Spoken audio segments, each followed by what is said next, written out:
People often struggle to escape the constraints imposed by others, constantly seeking validation and approval. This dependence starts in childhood, when we interpret our parents' expressions and long for their acceptance. It extends beyond our close circle to include even strangers, as we obsessively crave approval. Our self-worth becomes heavily tied to others' judgments. In Restoring Pride, Richard Taylor emphasizes our excessive concern for others' opinions. We prioritize social approval and irrationally fear disapproval, criticism, and rejection. Instead of following our genuine talents, strengths, and desires, we often conform to external expectations. Sadly, some abandon their dreams due to fear of judgment.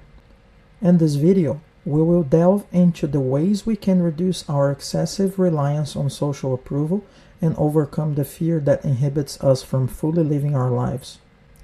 We will explore strategies and mindset shifts that can help us break free from the shackles of seeking validation from others, empowering us to embrace our authentic selves and pursue our passions without the constant burden of worrying about how we will be judged.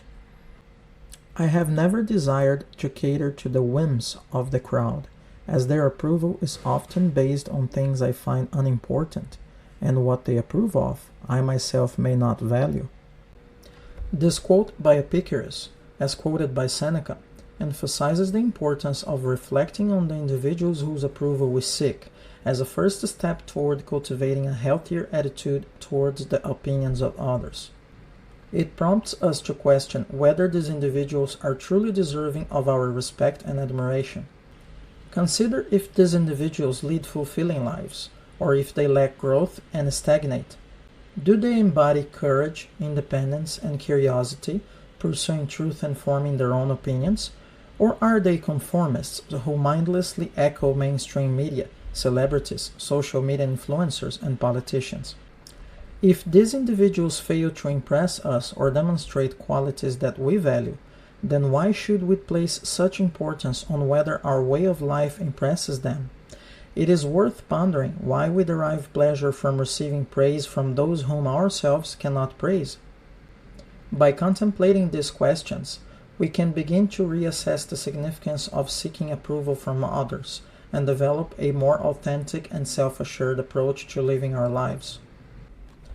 Seneca once expressed a sentiment echoed by Arthur Schopenhauer, highlighting the indifference we should maintain towards the thoughts and consciousness of others. Schopenhauer has emphasized that as we observed the superficiality, futility, narrow-mindedness, mean-spiritedness, and erroneous nature of most people's thoughts, sentiments, and opinions, we gradually develop a genuine indifference towards them. While it is possible to condition ourselves to be indifferent to the approval of a single individual, the need for approval can become particularly strong when we find ourselves in the presence of a group or a crowd. This need often manifests as social anxiety, which can severely hinder our ability to thrive. During speeches or performances, we may feel tense, nervous, and unable to display our true abilities. In social situations, we become excessively self-conscious and struggle to act authentically and spontaneously. The detrimental impact of social anxiety, driven by the need of group approval, hinders us from following our moral compass. Despite recognizing our wrongdoing, we conform to the crowd out of a fear of disapproval. Recognizing and addressing these challenges can lead us towards a healthier and more fulfilling life. By gradually diminishing our dependency on group approval and overcoming social anxiety, we can regain the freedom to be true to ourselves and act in alignment with our principles and values. Epictetus, the Stoic philosopher, suggests that overcoming social anxiety involves contemplating the true nature of a crowd. He argues that those with social anxiety fail to grasp the real meaning of a crowd, including its applause and mass approval. Lacking knowledge and understanding of the value that the praise of the multitude holds in life, they tremble and become pale in its presence. In reality, a crowd is nothing more than a gathering of individuals in a specific location or united by a common sentiment. Most people tend to perceive a crowd as an entity in its own right, leading them to feel intimidated by its presence. However, if we train ourselves to see and relate to each individual within the crowd, rather than perceiving the crowd as a whole, we can significantly reduce our anxious need for approval. Similar to how we should be unconcerned about the approval of an individual we don't respect, the same principle applies to a group of individuals gathered together. By shifting our focus to individuals within the crowd and engaging with them directly, we can detach ourselves from the overwhelming pressure of seeking mass approval. This change in perspective helps us regain control over our reactions and reduces the influence of social anxiety. Cicero, the Roman philosopher and statesman, brings forth an intriguing perspective by questioning the significance of a crowd comprised of individuals we might typically despise when considered individually. He suggests that it would be absurd to assume that these same ignorant and common people hold any greater importance when they come together as a group. Yet, there are situations where a group or a crowd comprises individuals with remarkable intellects and admirable traits. However, it is crucial to acknowledge that we have no control over their opinions of us, and therefore it should not trouble us. Our responsibility lies in maintaining integrity and avoiding actions that warrant contempt. Ultimately, we must gracefully accept whatever judgments they form about us. Epictetus further emphasizes this point, stating that a virtuous person does not grieve, groan, turn pale, or tremble in anticipation of how others will receive or listen to them. He reminds us that individuals will act as they see fit, and it is futile to excessively worry about their judgments. Besides decreasing our reliance on social approval, it is essential to conquer the fear of disapproval, mockery, and rejection. Cultivating a state of calm indifference when confronted with others' scorn, whether online or offline, is vital for our well-being. Epictetus advises that when facing contempt, we should pause, breathe, and avoid immediate reactions. This momentary pause enables us to select a response that is fitting for the situation, rather than succumbing to reflexive and potentially detrimental behaviors. Epictetus highlights the essence of human freedom, which lies in our capacity to pause between a stimulus and our response. In that pause, we have the power to deliberately select the most fitting and constructive response, shaping our path with intention and purpose. By cultivating this understanding and practice, we can liberate ourselves from the shackles of seeking constant approval, fears of disapproval, and impact of others' scorn. Instead, we can embody a sense of inner strength, resilience, and the freedom to choose our own course of action. In The Courage to Create, Rollo May highlights an important observation made by Epictetus regarding insults. Epictetus suggests that it is not the person who strikes or abuses us who insults us, but rather our own opinion that perceives these actions as insulting. Therefore, when someone provokes us, Epictetus advises us to refrain from being carried away by the initial impression. By allowing ourselves time to think and gaining control over our reactions, we can respond more effectively. One powerful approach to respond to insults or ridicule is to listen like a stone. This means reacting to the person as a stone would, which is not reacting at all. We let their words fall on deaf ears, continue with our own affairs, and pretend as if the other person does not exist. This response is effective for two reasons. Firstly, when someone insults or ridicules us, they often seek a reaction and want to feel that their words hold power over us. By listening like a stone and refraining from giving them a satisfaction of a response, we demonstrate that their provocations are insignificant and incapable of affecting us. Furthermore, our thoughts and emotions are shaped by our actions. By responding externally like a stone, we foster an internal resilience akin to that of a stone. Rising above insults demonstrates the hallmark of a great mind, and the most profound revenge lies in treating our adversaries as unworthy of our attention and retaliation. The truly great and noble individuals are like majestic creatures, unperturbed by the barking of insignificant dogs. By embodying this stoic mindset and responding to insults with equanimity, we assert our inner strength and refuse to let others define our worth or control our emotional state. We rise above petty provocations and maintain our integrity and self-possession.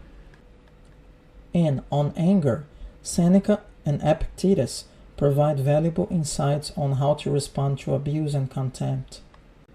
Epictetus presents the analogy of subjecting a stone to abuse, highlighting that the stone remains unaffected by such treatment.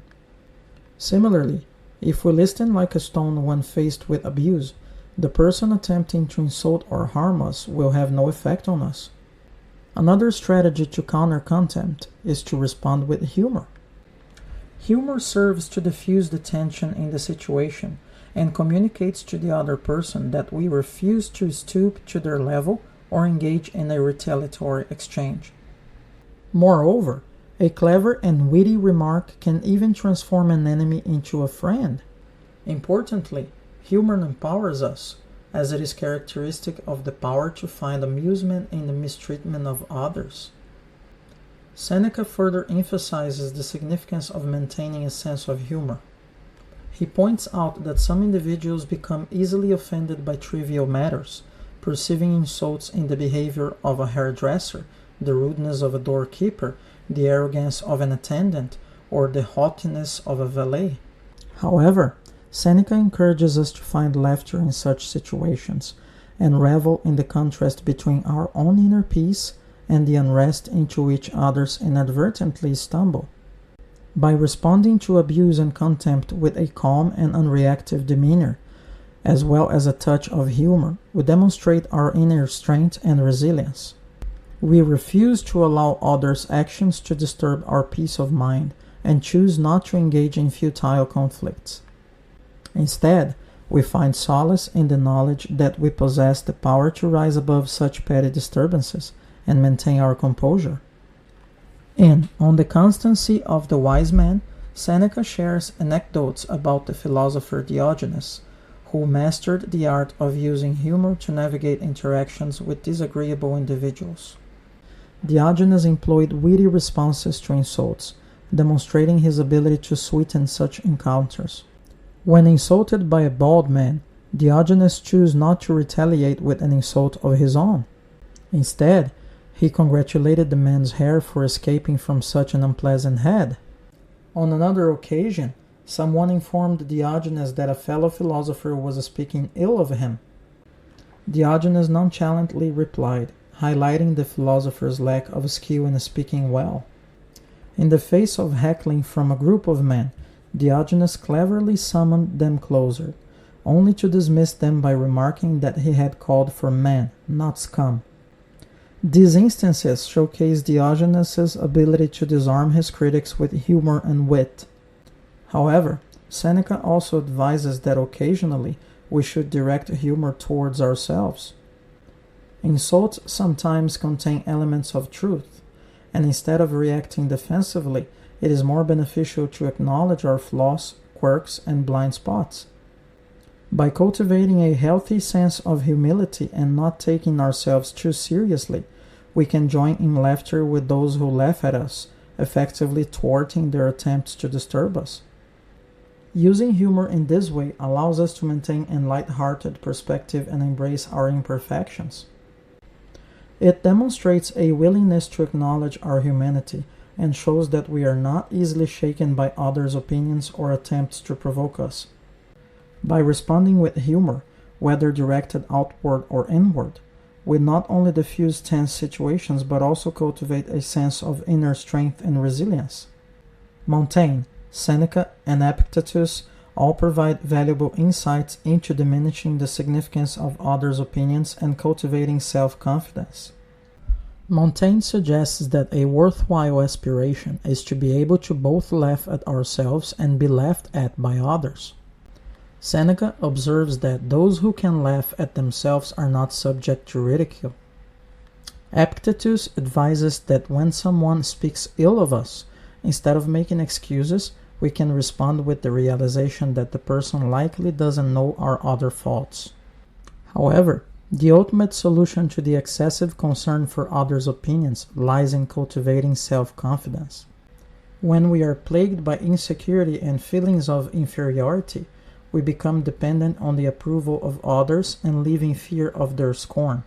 Conversely, when we invest our time and energy in strengthening our minds and bodies, developing our character, pursuing our goals, and creating a life we can be proud of, the opinions of others, whether positive or negative, lose their significance.